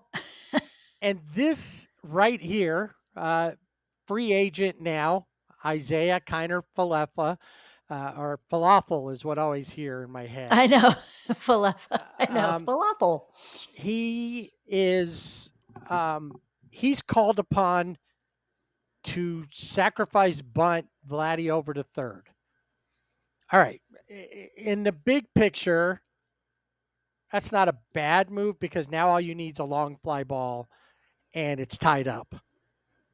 And who knows what happens after that. Maybe that long fly ball this time doesn't get caught. Yeah. And, could set lots of stuff up. So, Kiner Falefa bunts, 1 out, Vladdy Jr. to third. And then Yoshi walks Addison Barger, bringing up Alejandro Kirk, which is not a guy that you want to see in that situation. No, because he can hit. Yeah, and hit for power. Mm-hmm. Luckily, that would not be for Yoshi, who is able to get a ground ball to Mookie, who Mookie takes it across second base himself to first, and the Dodgers are back-to-back world champions. Now, here's what I want you to remember in the Yoshi movie. The beginning of the movie starts in March of 2025. And in the very first game that mattered as far as counting, that counted, who was on the mound to start that game? Yoshi. That's right. He went 5 innings against the Cubs in Japan. Mm-hmm. And at the end of October, so this is mid to late March, and at the end of October, who threw the last pitches for the Dodgers? Yoshi. Yeah. And you look, here's a guy that people were like wondering if he was going to make it through the way he started last year. And he came around. And then this year, this is somebody who has had something to prove. But if ever there was somebody that had this whole hero's journey, and anybody that wants to say, oh, they bought this or they did this, let's look at this. 2 seasons in a row, the Dodgers started their season in a foreign country. They had to not only, so while everybody else, with the exception of last year, it was the Padres who went to Korea with them. This year, it was the Cubs. But nobody else, the only other team in baseball last year that played as long as the Dodgers did was the Yankees. So at the end of October, beginning in November this year, they're finally done playing baseball. They'll have November, December, January off, and everybody will come back in the middle of February. Yeah. The Angels will have had a whole extra month off. The Dodgers have been going since because they were going, they reported earlier in February, a week or Right. 2 earlier. Yes. So they've been going that long, and they're going to turn back around. And this year it'll be different, or this next season different, because you got the World Baseball Classic, and not everybody is going to be playing in that. Right. Like this. The whole team's not going to go, but you're still going to have Shohei, Yoshi, Roki. You're going to have Freddie Freeman probably playing for Canada again. I don't know who all's playing for the U.S. team. How many Dodgers that might be. But when you put that all together, not only is it hard to repeat, which we saw it in the way that the Blue Jays were a great team. And in most of the cases, they look like the better team. Yeah. But what the bottom line was just like, and we brought this up, or I brought it up before, about the end of Moneyball, when they said the one thing that they didn't think about was that it's not just about what the numbers are. There's a whole part of baseball that has nothing to do with the numbers. And you've got this team who's done it before, and they know what it takes to win. And so what? They didn't score as many runs. All you got to do is score one more run than the other team. So if you win every game 1-0, you're still got a great record. If you would win, 4 games in a row, 1-0 in the World Series, you just swept somebody, even if you only scored 4 runs. Mm-hmm. And that's all that it took. And it took 2, though, when you go back through. Will Klein in Game 3. And, Freddie Freeman hitting that walk-off for them to win that game. Yoshi winning 3 World Series games. These guys coming through. Robleski pitching as well as he did. it didn't. They I gotta give it. This was well managed out by Dave Roberts this time. Yeah, it really was. And especially, in these last two games, game 6 and 7, where it's like this, this lineup isn't sustainable when you looked at games 4 and 5 and what Mookie was doing. I mean, he was like pop up all the time. And I really liked what Dave Roberts said about Miguel Rojas. He said, you know, when you honor the game honors you. And Miguel Rojas is that type of player. He's a clubhouse leader. He's just he's the one who helped Mookie uh learn how to play short, better. I mean, he, coming from right field. And that's the thing about this game is when you look at this game 7, it's Max Muncy, who when the Dodgers got him, he wasn't even playing.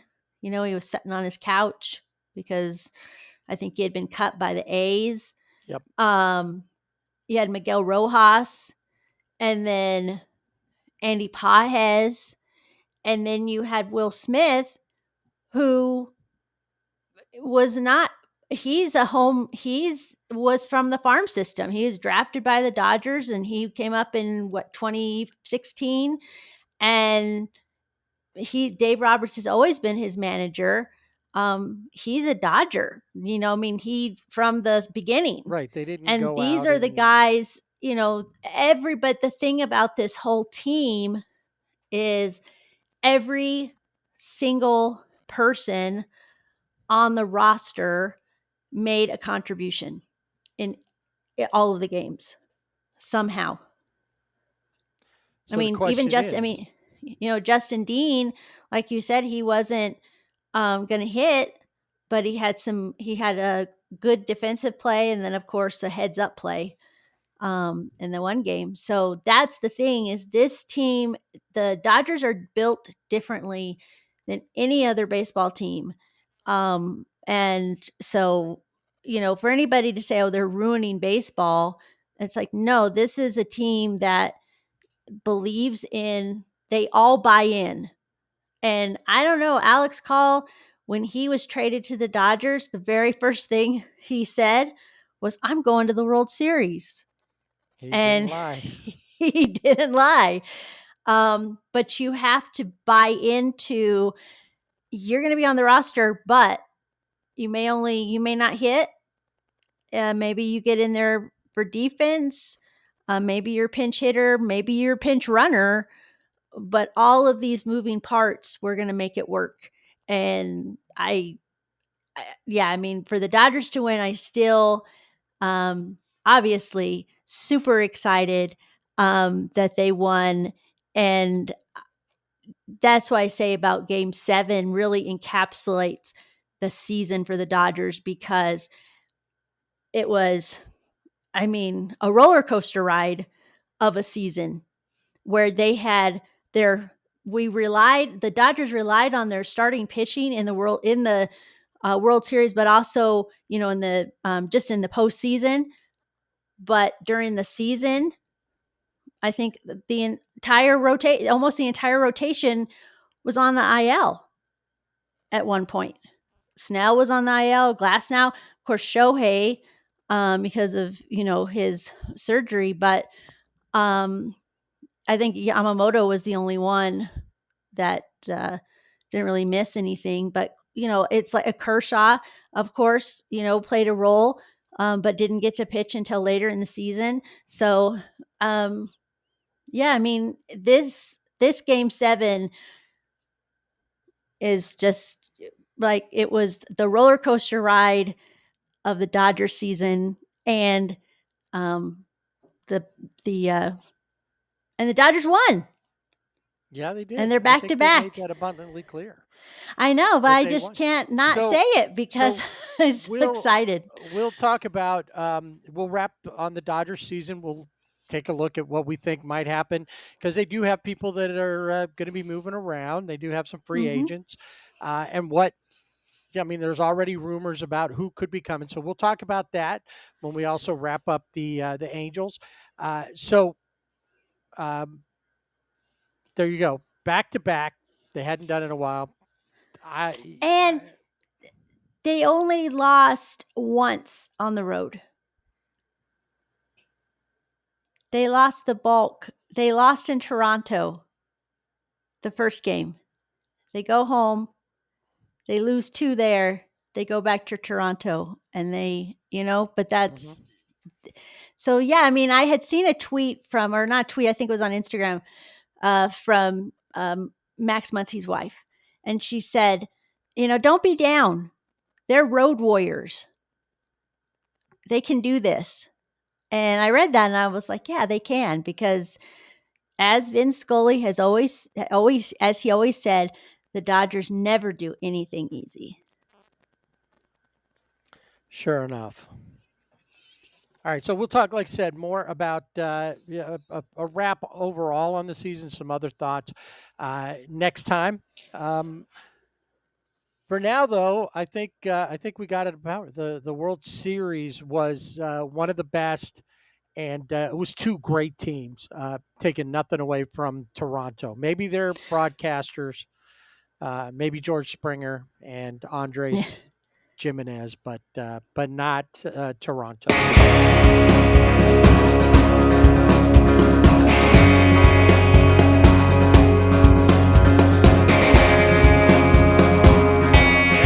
Going a little long, but we want to get to the first of this season's awards, and that would be the Gold Gloves, or as Jana likes to call them, the Golden Gloves.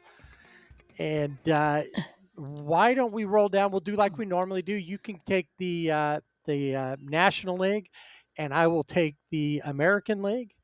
And All if right. you got anything to say about somebody, then throw that in. If not, then just. All right. So the National League for catcher, Patrick Bailey of the San Francisco Giants. He led all catchers by a large margin with a plus 25 framing runs last season. He also ranked among the top 3% of catchers in caught stealing, above average, and pop time. And his he pretty much led all backstops in all catchers in 2025, and this is his second Gold Glove after he won it in 2024.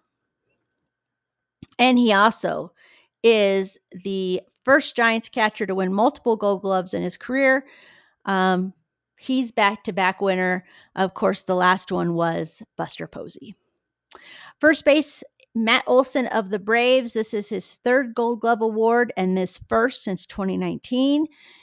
He led all NL first basemen, and he's the second Braves first baseman to win a Gold Glove. The other, of course, is Freddie Freeman, who was a co-winner in 2018. So he led in defensive runs saved among all of first basemen. In second base, Nico Horner of the Cubs. He put together his best all-around season, and he posted a 6.1 WAR and the highest OPS of his career, OPS plus. Defensively, he was also pretty good because he won his 2nd Gold Glove award after leading all Major League second basemen in defensive runs scored, 17 plus. And he joins Hall of Famer Ryan Sandberg as a winner of the award at the position multiple times for the Cubs. Base and Win won Gold Glove for shortstop. He is the youngest Cardinals player to win a Gold Glove award, and he's the 4th Cardinal shortstop to win the honor. His outs above average was tied for 3rd among all position players this past season. He's also the 5th youngest shortstop by age at the end of the regular season to win a Gold Glove. Third base, Ke'Bryan Hayes, who played with the Pirates and traded to the Reds. He was acquired mid-season, and he is the 2nd third baseman in franchise history to win a Gold Glove award, joining Scott Rowland. Hayes is also the first Cincinnati player to win a Gold Glove at any position position since Tucker Barnhart did it in 2020. He finished the season tied with Wynn, among others, for third among position players in outs above average, and he led all third basemen with plus 19 defensive runs saved.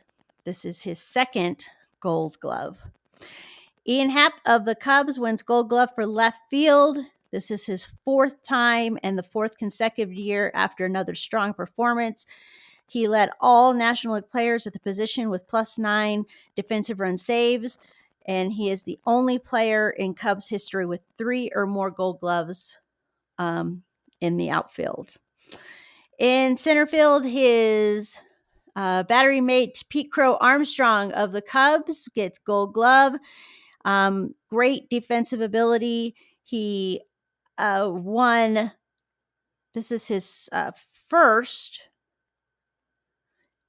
Gold Glove, and he's the second youngest Cub player to win a Gold Glove.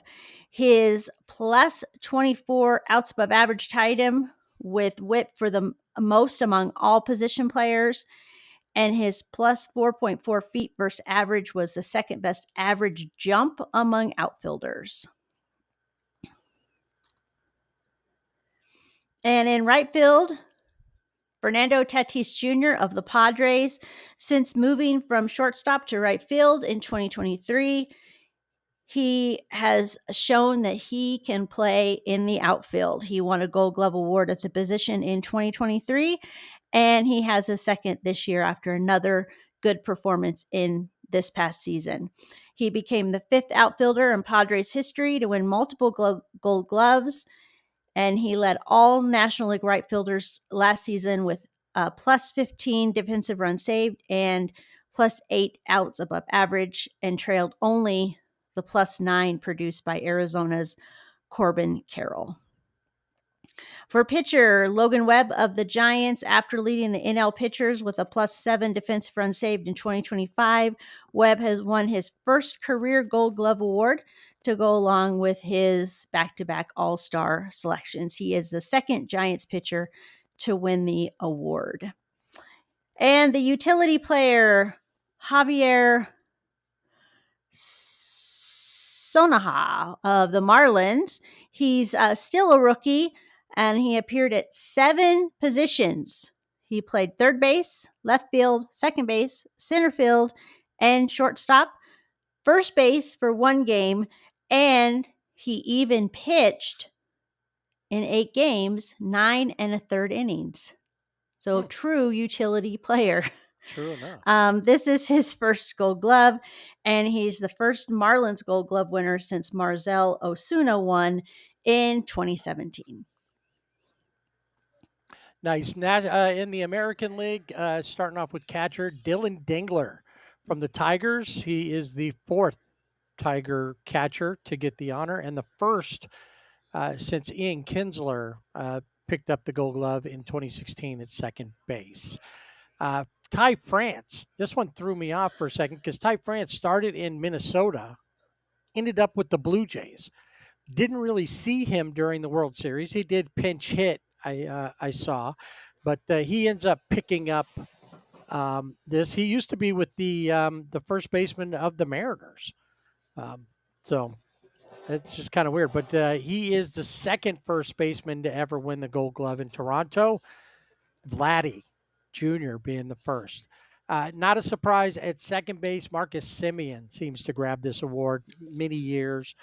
Semien is the first player in Texas Ranger franchise history to win the Gold Glove at second base.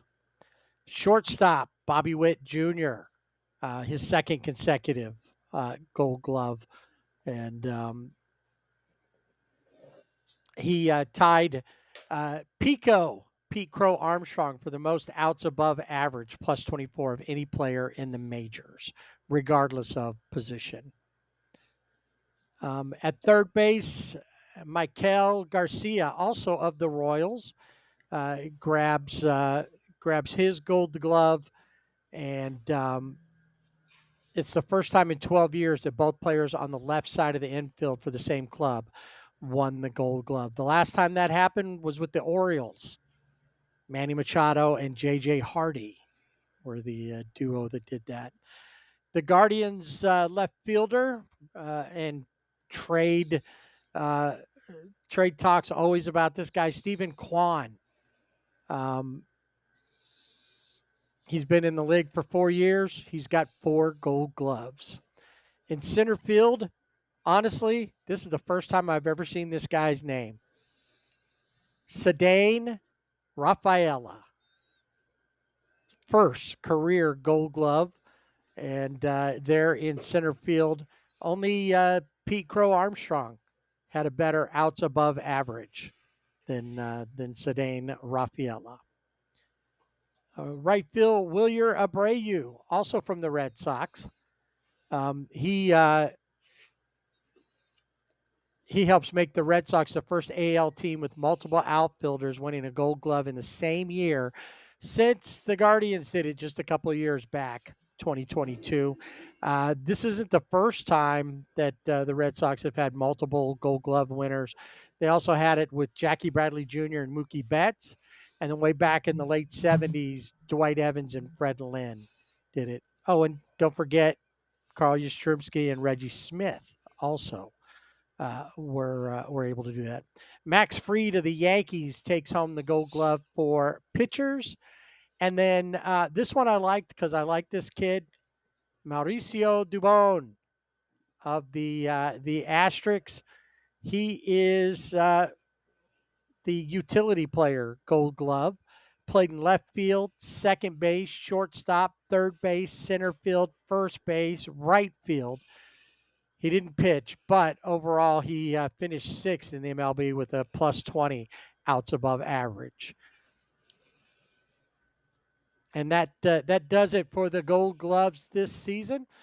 Real quick, let's take a quick look. And the reason that we bring this one up, the Veterans Committee, is because they will be voting, and it'll be announced on December 7th who's going to win this. And these guys are guys that have been passed over before. They weren't elected in. Now, some of these names, because this is more the contemporary era, so it's not like old guys that you'd never heard of or, that just didn't make it the first time around. These guys you probably know of, and a few of them didn't make it through because we know their issues. That would be Barry Bonds, Roger Clemens. Neither one of those guys were voted in, and who knows what will happen here. Carlos Delgado's another one who kind of got into that.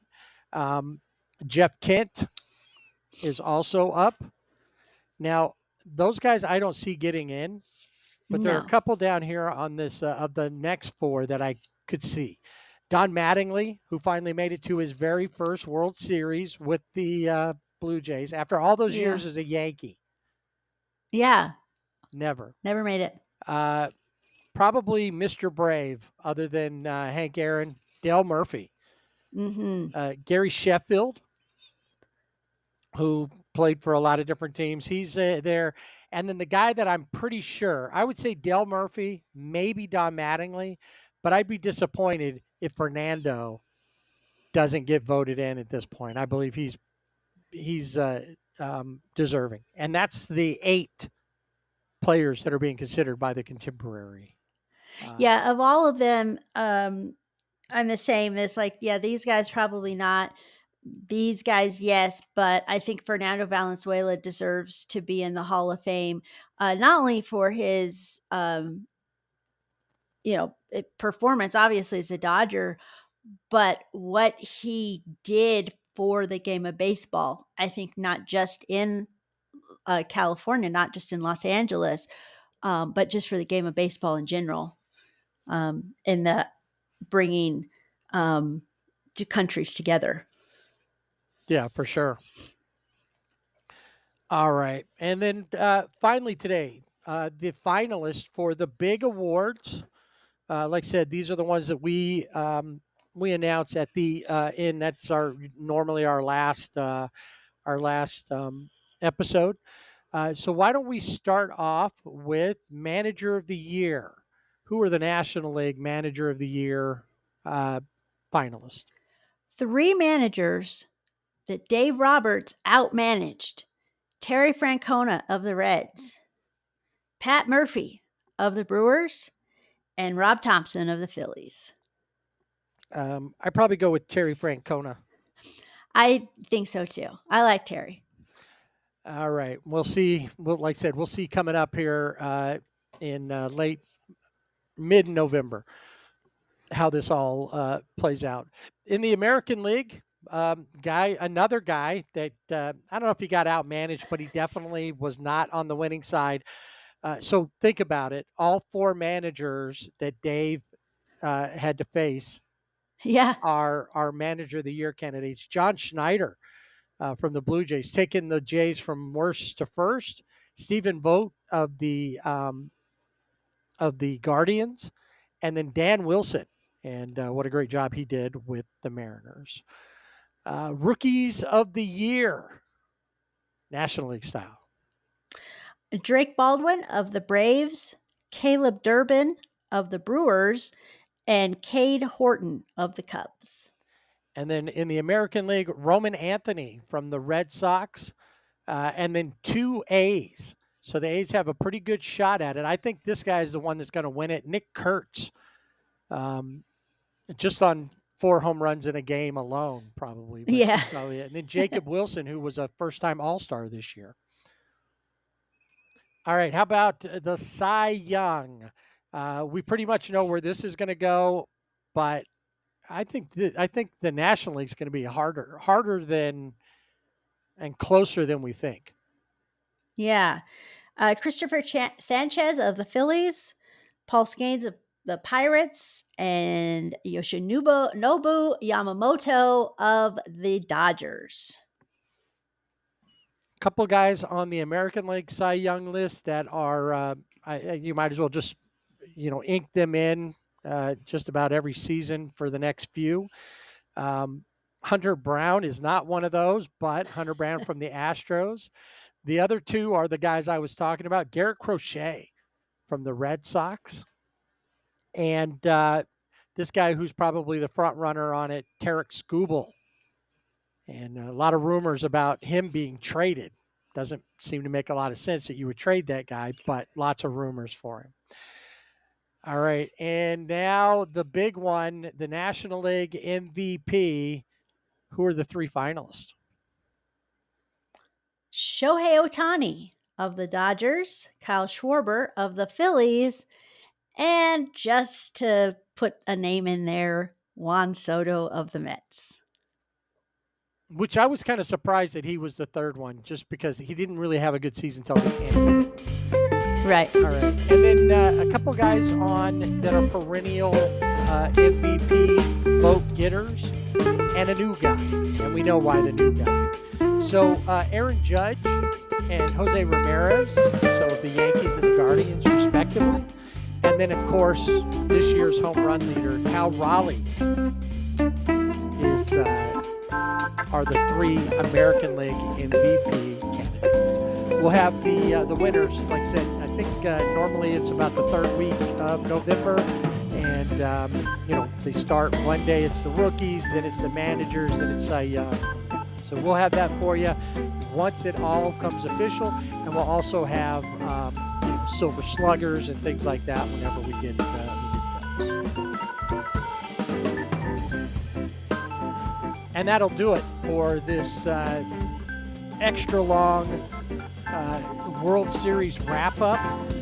Still they ride on wheels of fire. The Dodgers making me quote Journey, which isn't hard to do. I can quote them just about any time. They are the world champions. Next week, we will wrap up the seasons, any things we see. Plus, we'll start talking about all of the different guys who are becoming free agents. A few different people are opting out or not having their options picked up. We should also start seeing who is being released or qualifying offers. All of that should be coming up here pretty soon because there's some dates here in the first couple of weeks of November. And of course, anybody that was a free agent became a free agent on the 2nd. of November. And we also have some new guys that will be taking the helm of some teams, and one a surprise for Orange and Black. Yeah, absolutely. So we'll talk about all that later. Remember, you can find us on both Blue Sky and Twitter at Sibling Rivalry BB without the A. And on Facebook and Instagram at Sibling Rivalry BB with the A. And, of course, our website, siblingrivalrybb.com. No live baseball, but you know what? There's always baseball. If you've got MLB Network, you can probably see some replays. Hit MLB.com. Go look. Maybe rewatch the World Series if you can find it. It's out there. And regardless, it doesn't matter if there's live baseball. It doesn't matter if there's any baseball being played. Just remember to swing away.